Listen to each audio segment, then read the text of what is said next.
This Torah class is brought to you by TorahAnytime.com.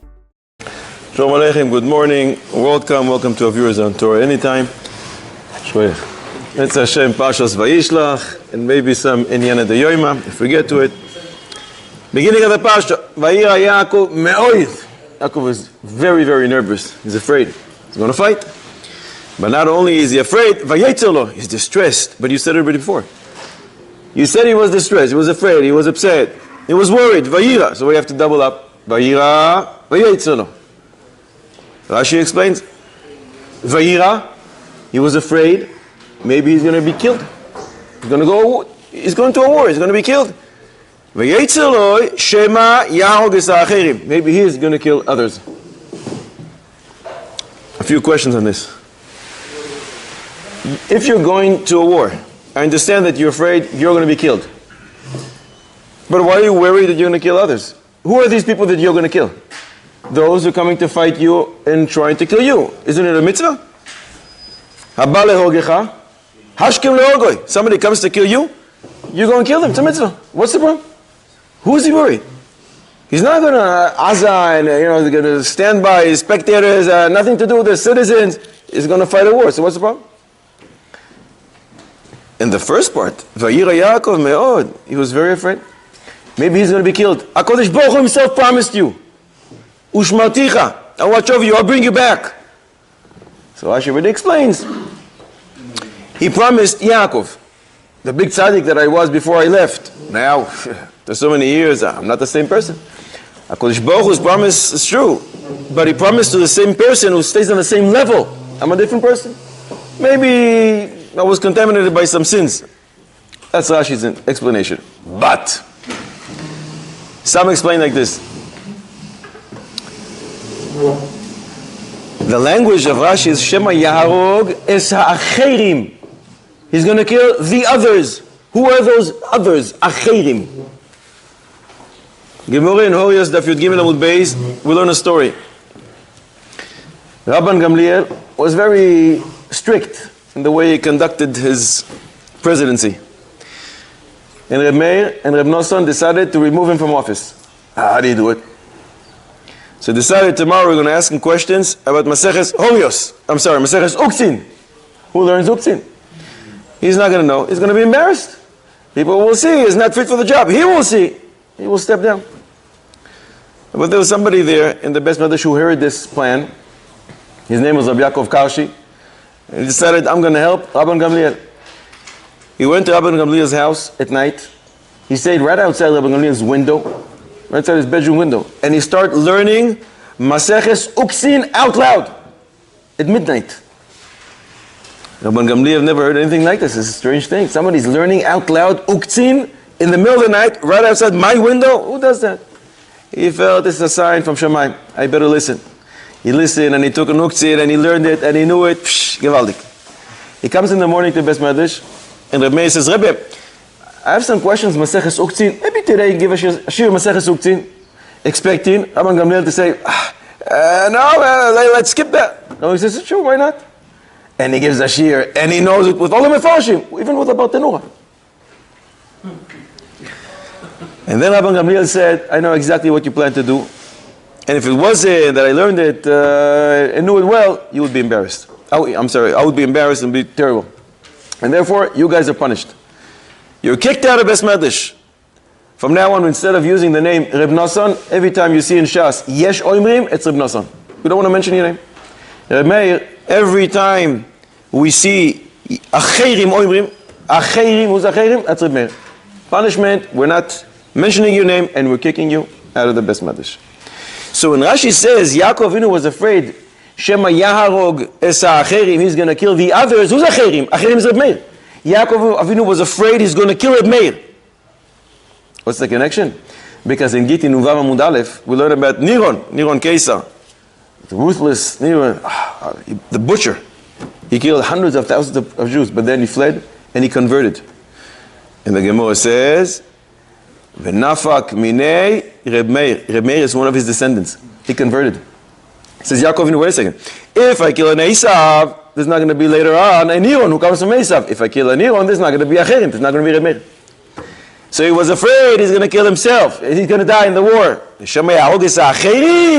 I'm going to kill those acherim. That's Reb Meir, who's not going to come out of Niron because there's not going to be any Niron because there's not going to be any Esav. Another surprising answer. This is Das Zekeni Mibale Atosis, and that carries a lot of weight. Vayira Yaakov Me'od. Natural reaction. I'm going to war. What do you want? I'm afraid. But then Yaakov Avinu looked in the mirror and he said, what's wrong with you? He said about himself. HaKadosh Baruch Hu himself promises you. Ushmarticha. I'll watch over you. And you're worried? What happened to you, bitachon? Where's your emunah? And therefore, Vayetzer he was distressed about the fact that Vayira Yaakov Me'od. He was afraid about it. He was upset about himself. What went wrong? What's wrong with me? I got afraid? Don't I know that HaKadosh Baruch Hu promised, I'll bring you back. Everything will be okay. So therefore, the double language is Vayira, natural reaction. But then, natural reaction to normal people, not to me. Vayetzer he was distressed because he was afraid. It's Pile Ploy. Yaakov Avinu in his midas of bitachon anova gewaldik. Im Lovan galti. Vayechar adata. I lived with Lavan. Yaakov Avinu actually sends to Esav a message. Im Lovan galti, and Rashi explains, V'tayag mitzvos shomarti. I kept all the mitzvahs. What does he really say to him? Who cares? You think Esav cares if you're keeping mitzvahs Rabbeinu Tam and you're doing tzitzis Chazon Ish? What does he care? So Sisir Chachamim explains, you're probably thinking that you'll be able to beat me, but it's dependent, remember, on the brachos Yitzchak Avinu gave us, each one. And the brachos say that if I keep the 613, I'm in charge. But as soon as I don't, you're called V'al Charbecha Tichye, you have the sword, and with that, you win. But that's only Vayaka Asher Tarid Ufarakta Ulo Ve'altza Varecha. If you go down in your level of observance, guess what? I didn't. V'tayag mitzvos shamati, I kept the 613 mitzvahs, and therefore you don't stand a chance. That's why he was telling him, I kept 613 mitzvahs, because otherwise, there's no really, Esav really doesn't care what you do or you don't do. The question is, how was it shayach for Yaakov Avinu to keep 613 mitzvahs? Lavan is there. Every time Yaakov Avinu opens up a Gemoreh, Lavan comes and bothers him. He wants to daven, and Lavan says, come here with me. Don't daven now. What are you doing? You're making fun of him. And Lavan is always bothering him to keep mitzvahs. How was Yaakov Avinu, in fact, able to keep all the mitzvahs? The answer is that Yaakov Avinu himself said the answer to it. When he sent to Esav the message, he said to him, Im Lavan garti vayechar adata. Following pasuk, Vayihili. What does that mean, Vayihili Shovach Hamor? I had a lot of animals. Who cares? Vayehili, and to me he was who? Lavan. To me he was like a shor and a chamor. Do you get impressed when a donkey comes and says, hey, don't daven, hey, don't keep the mitzvahs? Who cares? It's an animal. Since Yaakov Avinu viewed him as an animal, Vayehili, he was to me like a shor and chamor. What does that remind us? Yaakov Avinu's grandfather, Avraham Avinu, who taught us a message. Shvu lachem po im hachamor, sit here with the donkey. Chazal saying you've almost not im, rather, Am hadoim elechamor. If you view him as a donkey, you're not impressed. You're not affected. What are you going to do with the Rambam? Rambam Hilchos Deos, Perek Vav, Aloha Aleph writes, a person is always influenced by his surroundings. Derech briyaso shel Adam. The way we are built, where we are programmed. Liyos nimshach b'dei Esav uvemaisav. Your thoughts, your actions are influenced achar reyav vechaverav. And therefore the Rambam suggests over there that if you're in a bad influence, you better move to the desert. Live by yourself. Live in the forest with the monkeys. That's the language of the Rambam. Because you're always going to be influenced by your friends and by your neighbors. So what did Yaakov Avinu do with the Rambam in Hilchos Deos? The answer is, the Rambam was very exact. What does the Rambam say? Lios nimshach, you're influenced by Reyav v'chaverav, your friends, but not by your donkeys. And therefore Yaakov Avinu emphasized, Vayehili, he was to me, not like a friend, like a neighbor. Shor v'chamo. Since he viewed him as an animal, you're not impressed by an animal, and that's how Yaakov Avinu protected himself and was able to keep 613 mitzvahs. Some say that. You know who? Yaakov Avinu himself, Vayehili, shor v'chamo. He was to me, shor v'chamo. Yaakov Avinu said it in the pasuk. Is there another explanation as well? If a person trying to keep the mitzvahs and is presented but prevented by onus, it's considered as if he kept them all. That's a technical question. How is he able to keep 613 when we know there's a lot of mitzvahs he can't? Because there's some mitzvahs for a king, some mitzvahs for a woman, some mitzvahs for a Kohen, some for a Levi, some for an Israel. He can't be everything at the same time, an employer and an employee. Mitzvahs atluyos ba'aretz, korbanos, a lot of things that he can't do. So one of the answers is, in Parshas Vayishlach, ve'aviv shamar es hadavar. What is shamar, Rashi? Anticipated. When will this come true? So the word shamar means anticipate, wanted it to happen. So when he says, v'tayag mitzvos shamarti, not asiti, not kiyamti, not fulfilled, shamarti. Shamarti means I was looking for, when will I be able to do it? And it's counted as if I do, because if you're forced not to do a mitzvah, it's counted as if you did. Brachos daf zayin. Another answer is, menachos daf kuf yu, the Gemara says, kol ha'osek b'toiras chatas, ki'ilu hikriv chatas. If you learn the halachos of those mitzvahs you can't fulfill, it's counted as if you fulfilled them. So Yaakov Avinu learned the halachos of all the 613, and it's counted as if he fulfills them. So Yaakov Avinu is preparing for a war, confrontation with his brother, and he is prioritizing whom to save first. Who should be saved? What kids you put in the back? All the way in the back. What do you put first? And we spoke different ideas about this in previous years. But Anu Shaila. There's a Yid who lives with a shiksa. Rahman al-Islam. Married to her. There's a Jewish lady who lives with a goy. Married to him. Rahman al-Islam. You have the ability to save only one of them. You know we can get one of them out. Whom should you save? The man or the woman? They're both doing the same thing. They're both living with the wrong person. You can only save one.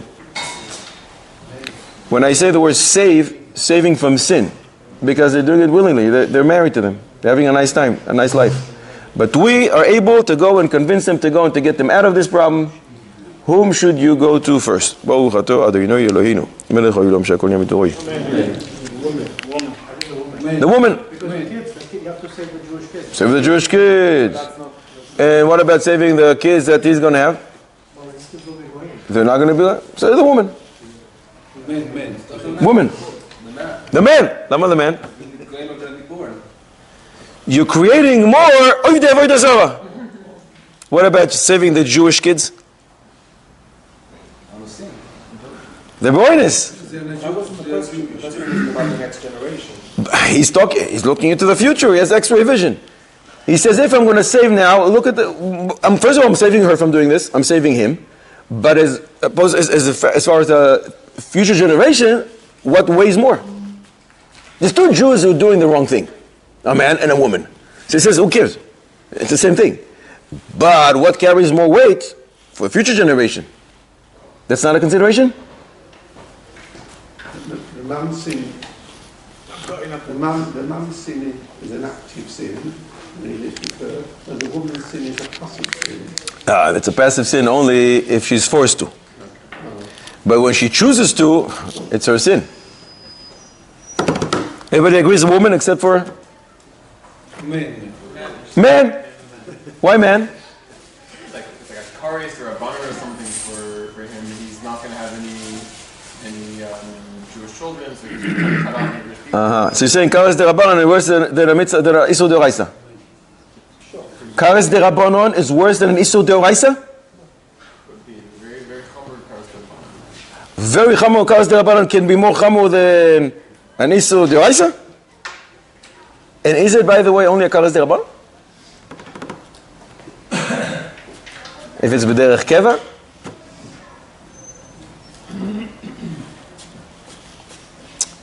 Before we answer, there was a Maise. A family in a foreign land, enemy country. The parents are able to leave. They have a boy and a girl. They can bribe whoever it is in power and get one of the kids out. Whom should they get first? It's clear that once they leave, and they're leaving now, whoever's going to stay there is going to assimilate. It's clear to us. I can save either the boy or the girl. Whom should I save? The girl. The girl. Why? that? And then they're gonna have more kids. And then they're gonna have And the boy is not going to have more kids later? I don't know, but girls take a birth. Why the girl over the boy? I didn't understand. Because girls have more power to do like birth. She's able to give birth. She's able to give birth? So therefore, And the boy can marry someone and he's also going to have children. What's the difference? Is it a chashash of kilkul now on the children? It's clear as soon as the parents leave, assimilation starts. It's clear. What about child abuse? It's matzah, it's a harm only the kilkul, so the question, otherwise we'll be able to. Not kilkul that type. Assimilation. It's clear that the parents leave, it's young children, they're going to stay in this land. Of course, we know what's going to happen. So who do you want to save first? Not first. Who do you want to save? Because you can only save one. You can bribe whoever it is in power, only get either the boy or the girl out. Who should you take out? What's that? Has to be the boy. The girl. Why? more privilege.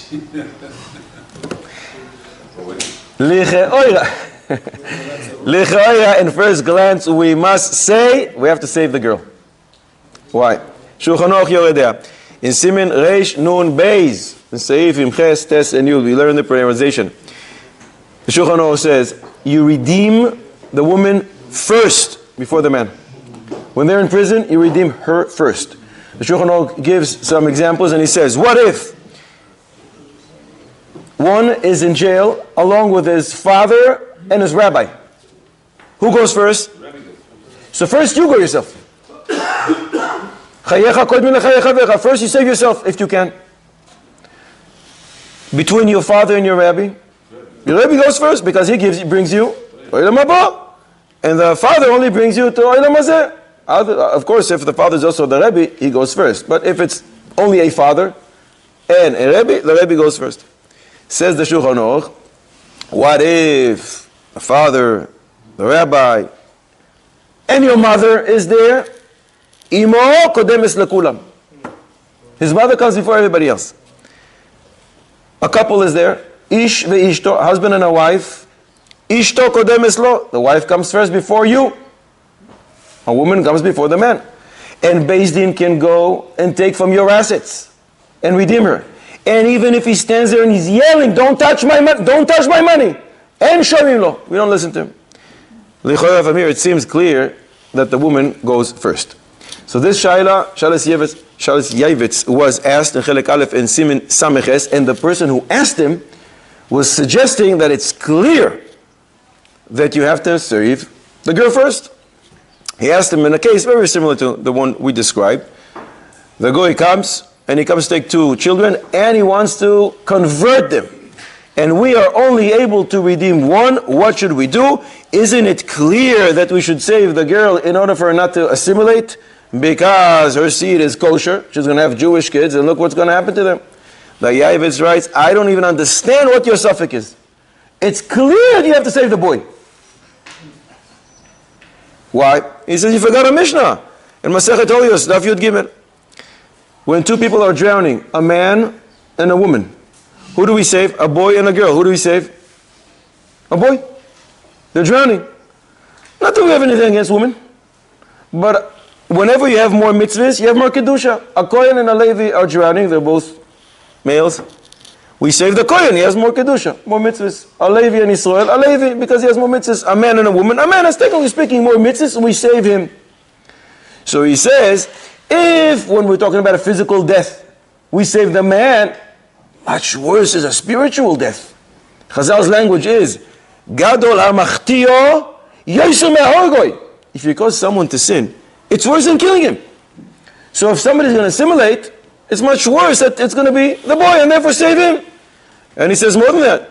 Technically speaking, he has more mitzvahs. So when you're saving him, he's going to fulfill more mitzvahs. Not only the loss of him going sour is worse than his counterpart, because we save the person with more kedusha, because he's going to do more mitzvahs. HaKadosh Baruch Hu desires more mitzvahs in the world. And he says, and if you're talking about her seed, you're talking about the next generation, we don't care. We care about now, what's happening now. And more, he says, who says she's going to be forced to get married and to have kids. And even if she is forced to, the Mishnah you quoted before, Bizman sheshneim omdim lekalkala, if they're going to both do something very, very wrong, we save the boy before we save her.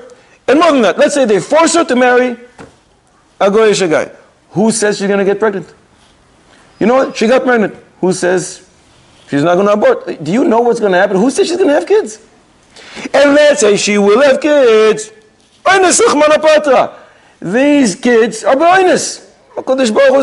What can I do? And one day, Mitzvah Hashem, they will be able to get out. Somebody will come and rescue them. What do you have to worry about that? More than that, if we're going to leave the guy over there, you're going to increase more avodah zarah worshippers in the world. And even though they're not his sons, but you're creating more of the avodah zarah. And you're allowing the worst sin, according to the Taz,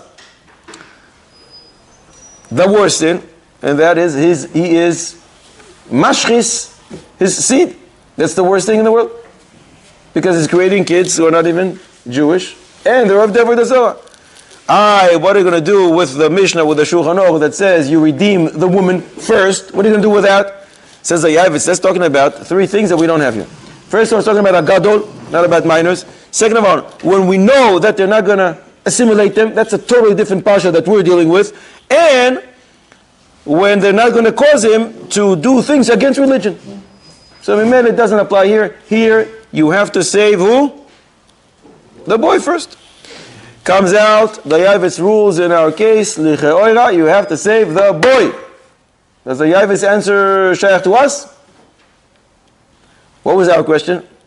Not the little kids. Question is, a man who's living with a goya, a Jewish lady who's living with a goy. Does that apply here? No. No? Why not? Because one is Jewish and one is not Jewish. What's the difference between the shal of the Yavitz? What's the shila? What's the difference? It's not a case of onus. Not a case of they're forced to make a decision.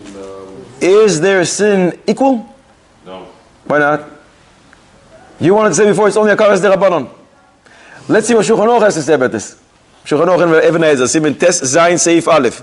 Yisrael shebaal ovedes koichavim derech ishus, meaning as if they were married, they're together. Or Yisraelis shenivela leovet kochavim, derech ishus, on a regular basis, they're together.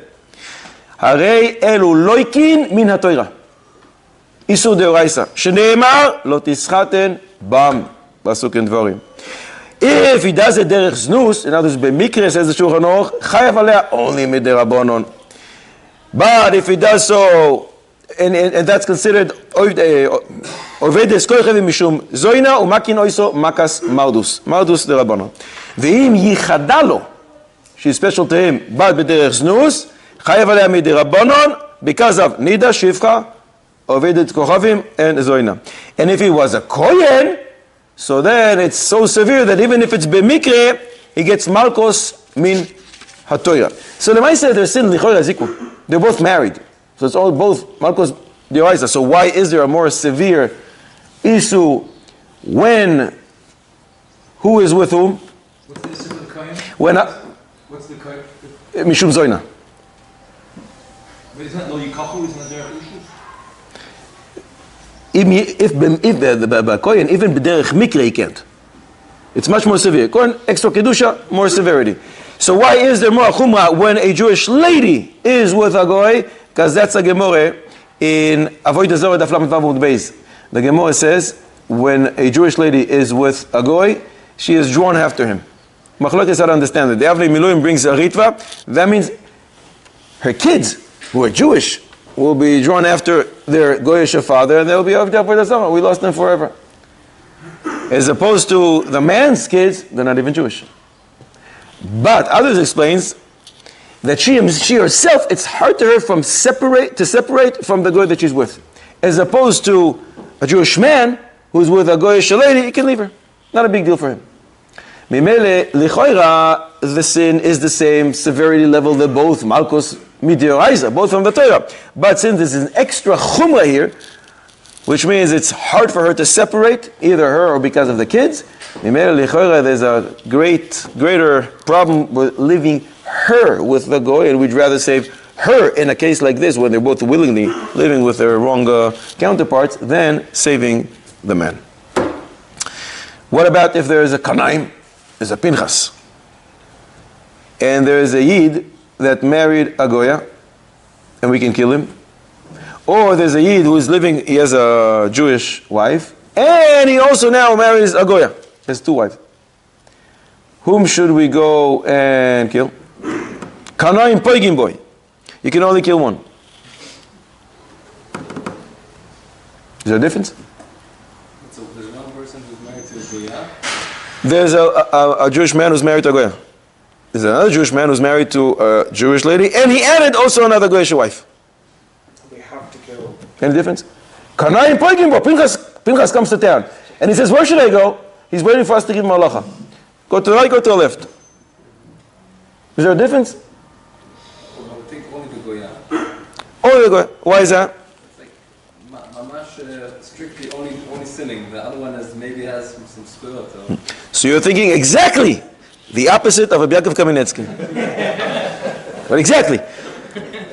Because Rabbi Yaakov Kamenetsky Memes Yaakov is medayek from the Radak in Malachi Perek Beis Pasuk Yud, that it's a big chilul Hashem that a man, the Navi is rebuking Israel who were married to Goyish woman, and he was rebuking them, saying it's such a chilul Hashem. You have a Jewish wife, and now you took a Goyish wife, and you love her more than you love the Jewish wife. It's a big chilul Hashem. And therefore, the Chayla, from his words, it sounds like you'd rather go and be pogeya if you're a pinchas, only if you're a pinchas. And the man who is married to a Jewish wife and a Goyish one, other than the first one, if you only have the option to do one, because it's a greater chilul Hashem. Creating an almana. I think she'd be very happy to be an almana when she finds out what this guy's doing. Almana from him, she'd be very happy. Hatzileni na miyad achi, miyad Esav. What's superfluous? Save me from my brother, from Esav. Oh, until now we didn't know he's your brother? Until now we didn't know? There's two types of Esav. Two types of Esav. Yeah, the Achi and the Esav. The one that is an anti-Semite, and the one who's trying to convert, the one who's saying, Excellent. we love Israel, we're good, and this one... Sometimes he wants to hug you, and then cause you to assimilate, and sometimes he comes to stab you. And you have to be careful from both. He behaves like a brother, or he behaves like an Esav. That's one interpretation. But there's a Zohar. Zohar HaKodesh. In Bereshis Daf Kuf Samech Tes Amud Aleph, the Zohar says, Mikan, from these superfluous words that everybody knows that is his brother, Mikan, Man Detzalitz Loisa, one who davens his prayer, Debai Lefarsha Milui Kedaka Yehosh. You have to verbalize and say exactly what you want. Miyad Achi, Miyad Esav. Don't think, HaKadosh Baruch Hu knows exactly what goes on in my heart. He knows exactly what goes on in my machshava. I don't have to say what I want. HaKadosh Baruch Hu knows my needs. He knows my wants. He knows who I am. He knows where I'm coming from. What exactly I mean, I don't have to say it. There's no need. HaKadosh Baruch Hu.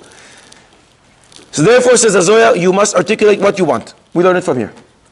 Asks the Shla HaKodesh, but why? But the Meister HaKadosh Baruch Hu does know what you want. So why do you have to explain to him, Miyad Achi, Miyad Esav, save me? HaKadosh Baruch Hu knows. Says the Shla HaKodesh, because the letters of the words that you say in Tefillah connect, they make a word. The word goes upstairs and penetrates, the word itself goes upstairs and penetrates all the heavens. That's how Tefillah works. The Zohar in a different place, Ha'azinu, Reish Tzadi Daled, Amud Aleph, says, Kol Tzloisa Uvausa, any prayer or request, Debai Barnash Mekabeh Dekut Shabrichu, that one wants to ask HaKadosh Baruch Hu, Ba'ila'afka milin bisfasei. You have to take out the words from your mouth, verbalize. De'i lo apiklon, because if you don't do so, lav sloise velav ba'use ba'usa. This is not a prayer and that's not a request. Otherwise it just doesn't count. Lichoira, and the Zohar over there explains, that's why the passage says in Dvarim, Vayishma Hashem es kol divrechem. Why doesn't it say it's called machshavo yiseichem? Because he listens to the words what we say, not to our machshava. The words have koyach, and they go up there and they penetrate all the rikim, all the heavens upstairs. Lichoira, I think it could be that we can learn from this Zohar that it's not a good idea to scan the siddur, not to be thinking the words of tefillah, or to be saying, Yoitze. It seems from the Zohar, it's not suggested to daven this way. Those tefillahs are not counted as a tefillah. I'm reading to you a pasuk, if you want to follow, in 32:17. We also have personal requests as well, the Rebbe. When you daven or request, the Zohar says two things: daven or request. Request, that means outside the regular 3 tefillahs. You're supposed to daven slowly yourself, even if you can't keep up with the chazan. The chazan is going to do the. Are you talking about Shmoneh Esrei, or are you talking about other parts of Shmoneh of davening? The only reason you came to daven this morning and later on today is to be able to start Shmoneh Esrei with the tzibur, and that's how you should prioritize your prayer. Which means, if the chazan is too fast or too slow at the beginning, you don't care about that. You need to make sure that you get to the starting point of Shmoneh Esrei along with the tzibur. What happens after or before is much less important. But if you know that this place goes very, very fast, so you should come a few minutes earlier. Well, if the seaboard, you don't know who's going to be the seaboard. You don't know who's going to be the chazan. That's what I'm saying. Or I meant the chazan. So make sure you're the chazan. I know how to read. Lev Yud Zayin, 32 Yud 17. I'm reading to you, Apostle. Tell me if there's any superfluous word, and I may emphasize it. Vayiten b'yad avadav eder levadoi. He gave each of his slaves one eder. Vayomer el avadav ivru lefanai. V'revach tasimu ben eder uvein eder. Any superfluous word here? What? Avadav. No, Avadav, I need to know. I don't know who he's talking to. I need to know it's Avadav. From the context, he's speaking to Avadav, isn't it? Not so sure. Maybe there are other people there. Don't know. Vayomer l'Avadav, ivu lefanai, v'revach tasimu ben eder uvein eder. Is there a short way to say it? Ben eder le'eder. Or ben eder ve'eder. Uvein eder? What'd you get? Ashalav my chavrusa, Abbacho HaChoshuv, Kalman Rubenstein. No! It should say Ben Eder Le'eder or Ben Eder Ve'eder. 32:17. The Torah throws in an extra word. Ben Eder Le'eder. Totally superfluous. Is that not proper way to speak Hebrew? It's fine, it works, but it's superfluous. You can say much shorter. The Torah doesn't like to spend extra letters when it doesn't need to. What's Lashon Mikra? Add extra bins. But if it's not needed, there's got to be a reason why it's the Lashon Mikra. Ink is expensive these days. I found a sefer called Tzuf Dvash about 400 years ago. Rabbi Vidal Tzarfati, who asks this question, and he says a big chiddush. Bein Eder, Uvein Eder, another Bein here, to tell you they actually made in each Eder, they made another space. We thought there's one Eder, and then there's another one. Make a space between them. He says, no, they separated between the male and female animals. Between each other, they made another space. Achidish. Why? Because the Torah gave you an extra word because it's an extra space. Others say, Uvein Eder means not only a space. Space means, I don't know, a few meters, 2 meters, 3 meters. Uvein Harchaka Yeseya. Extra space. More than you would normally place between two adarim. That's what the Torah says. Extra word for an extra space. Another chavrusa of mine, Abbacho HaChoshuv Israel Louis Shlita, he explained differently. If it would say, like we wanted to say, V'revach tasimu ben eder le'eder or ben eder ve'eder, maybe we would think Yaakov Avinu is instructing them between the first two adarim, put space. But who tells you about the other adarim here? You don't know about that. So the Torah goes out of its way and throws another word in to tell you, but every eder you see, you have to make a space between them. Yaakov Avinu is fighting with a malach, he is choking him, and he says, let me go!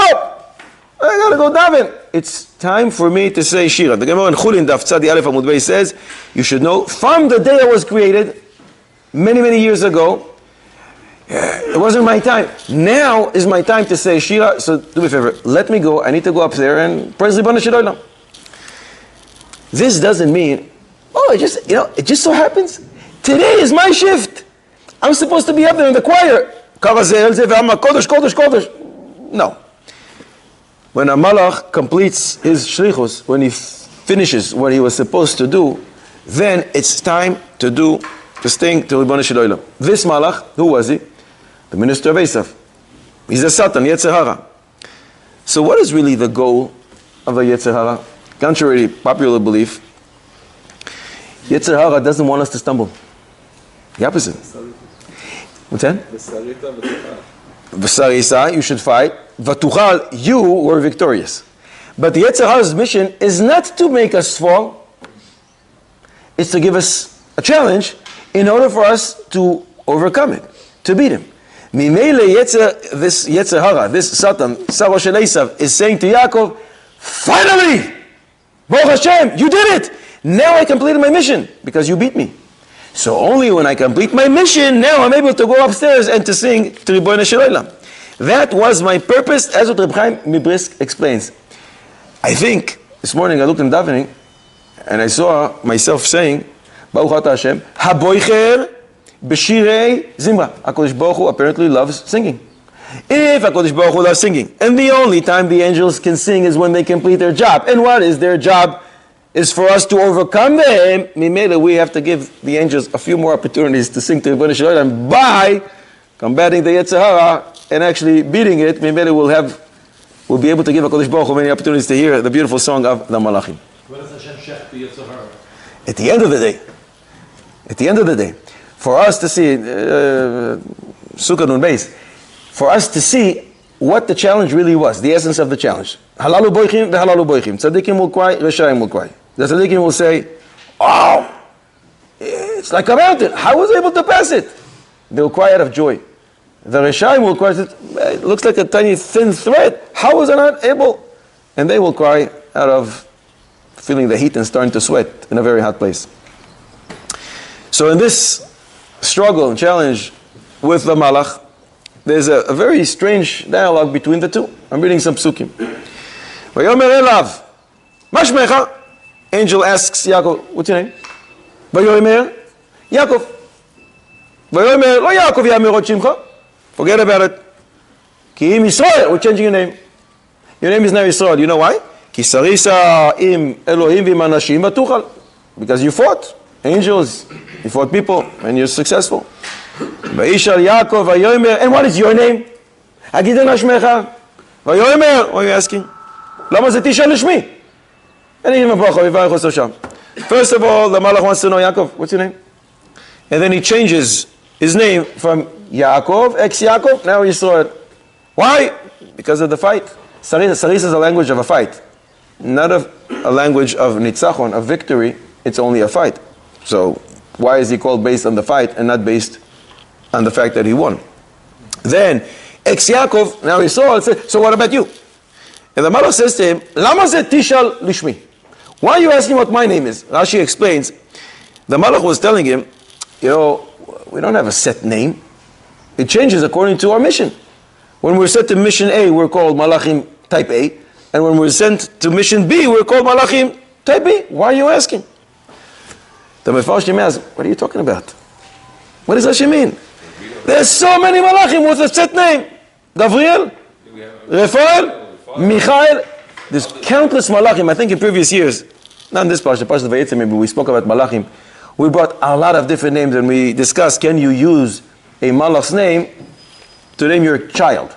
Different Malachim, yes, some Malachim, We just spoke, I think last week or 2 weeks ago about Matat, Mem, Tet, and Reish, and Vav, and Nun. We know a lot of names. What are you talking about? Second of all, Chazal say, that a Malach doesn't do 2 missions. He sent for 1. So he has a set mission. It doesn't change. More than that, the Zohar HaKodesh and Vayishlach, Kuf Ayin Amud Aleph says, who was this angel? What's his name? Someone says his job description. Samael. The Samech Mem. He doesn't have a name. So what is Rashi saying? Our name keeps changing all the time. So why are you asking me about my name? My name today is not my name tomorrow or yesterday. Who cares? So why are you asking me? Yes, it is. You've always called the Samech Mem. Because he's a liar. What's that? He's a liar. So whatever he says, that's not true. The Mefarshim explain that as opposed to other Malachim, that name may change, that their name, is constant. Michael, Gabriel, all the Malachim that we know, Raphael, they have a set name. The Satan is different. He is the Samech Mem. But the Gemara in Baba Basra Daf Tetzayin Amud Aleph says, who's Satan?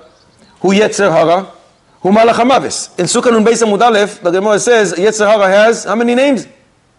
7 different names, which means 7 different masks, as if 7 different ways that he comes and attacks a person. So it's always going to be different. So why are you asking me what my name is? Yes, I know, technically speaking, at the bris, they called me Samech Mem. I know that. But I'm always going to challenge you with a different name, with a different mask. In other words, says the Shimshon Pincus, what does that have to do with us? Yaakov Avinu asked him, what's your name? Not because he wants to become friendly with this guy to know what name to use. He wanted to know, tell me, who exactly are you? Are you Nebuchadnezzar? Are you Titus? Are you socialism? Are you communism? Are you the Enlightenment? Are you atheism? Who exactly are you? And the Malach says, what's the difference?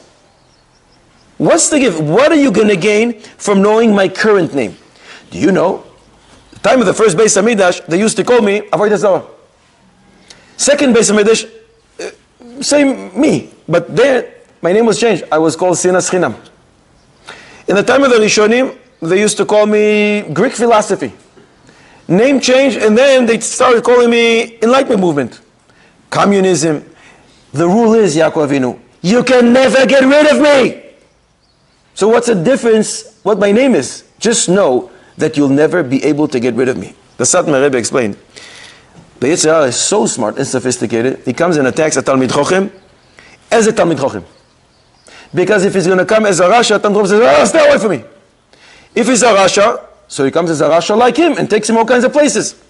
The Or HaChaim HaKodesh takes it even deeper. Or HaChaim HaKodesh says, the Yetzer Hara has all kinds of faces and all kinds of depth and all kinds of meanings. So Yaakov Avinu says, tell me, in this specific struggle, I understand, your name always changes. But in this specific struggle that we just had, what was your name? And the Malach says, what do you care? Don't look to the past. The fact that you won me once, great. The fact that you beat me in Beis HaMikdash Harishon, I was called Avodah Zarah. Is that going to help you in time of Beis HaMikdash Sheni? No, I'm called Sinas Chinam. So don't look in the past, just get ready for the next fight. This was the mistake of the wife of Lot. She was told, don't look back. What did she do? I want to look back. I want to enjoy what happened back then. It has nothing to do with the future. And then she turns into a pillar of salt.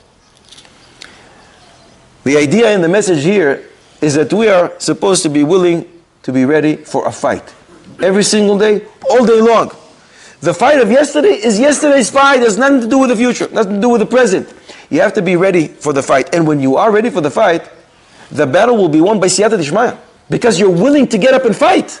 That's why it's called Sarisa. Not for the fact that you were successful. That was yesterday's success. It has nothing to do with today or tomorrow. Vatuchal, you will be successful. That's Siyata Dishmaya. That's based on Vesarisa. That's based on the fact that you're willing to get up and fight. And therefore what happened yesterday, that yesterday's battle has no relevance to today, and therefore you don't need to know my name, because my name will always change. You just have to be ready, willing, and able to fight, and then with Siyata Dishmaya, you will be successful. Vatuchal is future, and you will be successful? Vatuchal is, you can also read it, you can also read it in the future. If you're willing to fight, you will be successful. There's a man, there's a husband who's right next to his wife.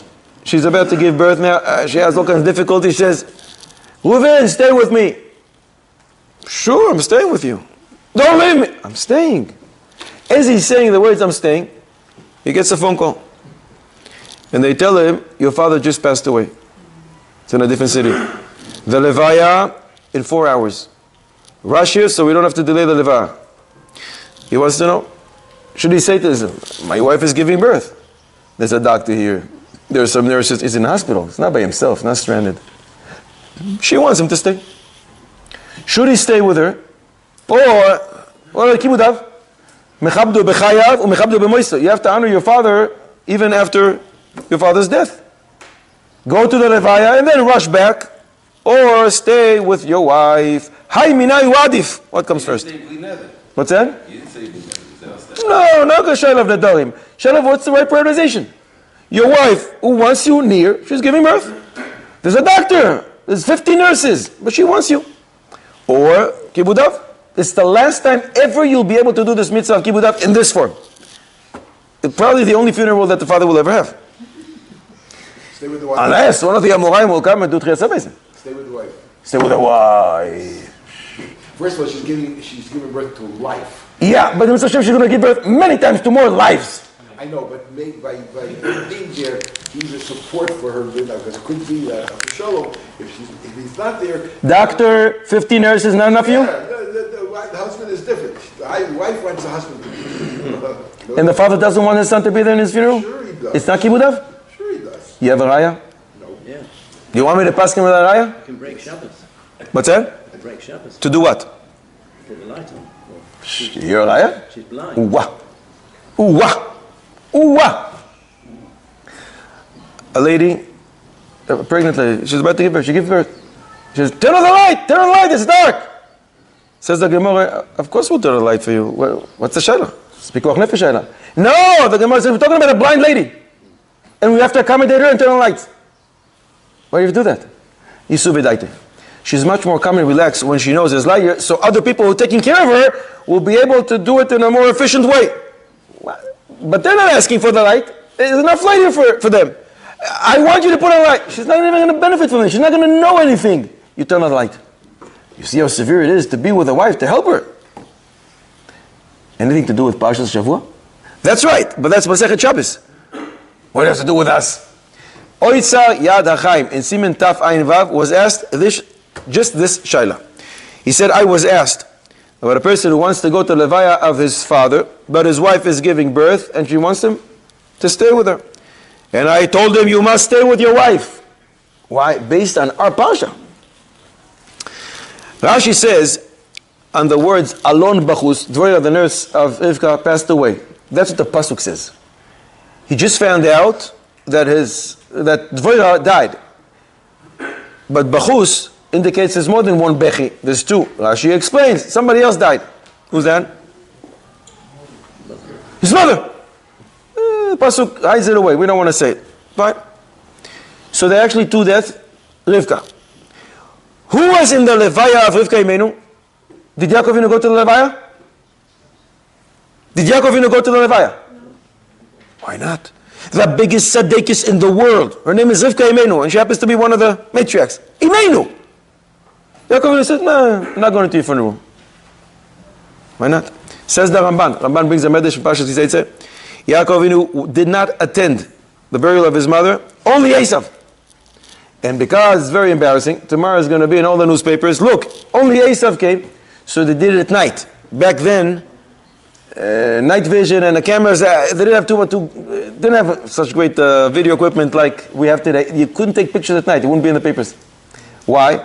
Because it would be embarrassing. Look, from this woman came out an Esav. So embarrassing, so they did it at night so nobody would know. Hush, hush. But the Ramban doesn't explain why is it that Yaakov didn't travel to the Levaya of his own mother. Says the Oitza Yad Chaim. I'll tell you why. When it says about Rachel Imenu, Vateled Rachel, Vatekash Belita, she had difficulties giving birth. When does it say this? Right after we informed that Rivka Imenu passed away. Why is the Torah saying the two, one after the other? They tell you that you have to prioritize your wife over your mother. The same shayla, mother or father, the same idea. They're telling you, Yaakov didn't travel to the Levaya because he was helping his wife who was giving birth, and that's the right prioritization. And then he brings the Raya from Masechet Shabbos, Daf Kuf Kaf Ches Amud Beis that you brought. You see how severe it is. If a lady demands her husband should stay with her and should take care of things, even though there are other people taking care of business. There are other people. But you see that you have to turn on the lights on Shabbos, Chilul Shabbos, even for a blind lady who's not going to benefit from it. It's just, it calms her down. Chilul Shabbos. You see from here, more severe, and therefore the husband should stay with her and not go to the Levaya of his father.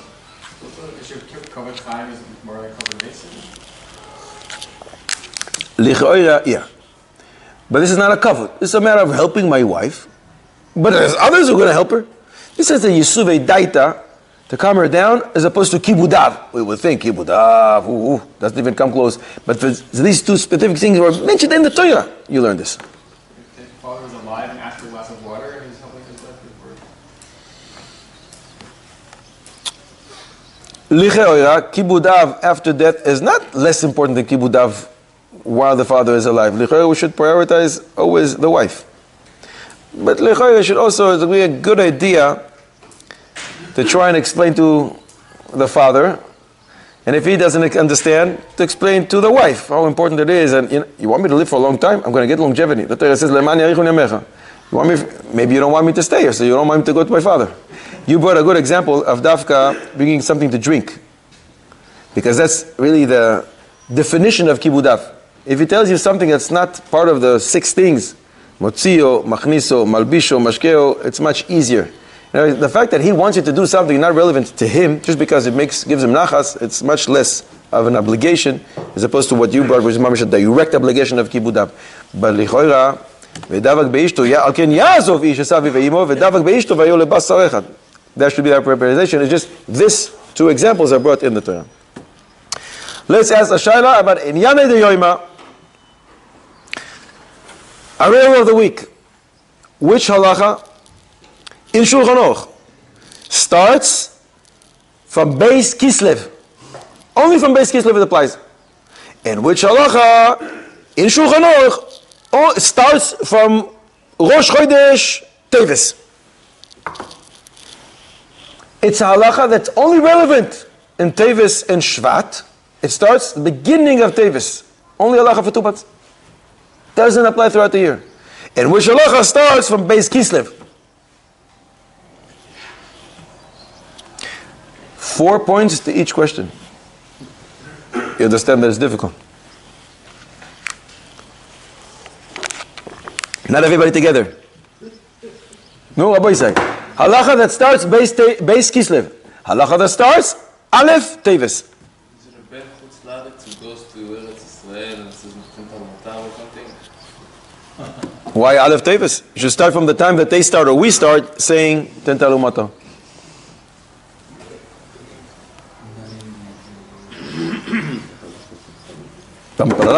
Okay. Come. What's that? Lighting candles that freedom of the happen. Lighting candles? Aleph Beis Kislev, you're going to start lighting candles? Hachana for Chanukah. No, that's when it's sublime. Beis Kislev? This halacha kicks in, Beis Kislev. Not Gimel, not Aleph. Beis Kislev. Shulchan Aruch, Or HaChaim.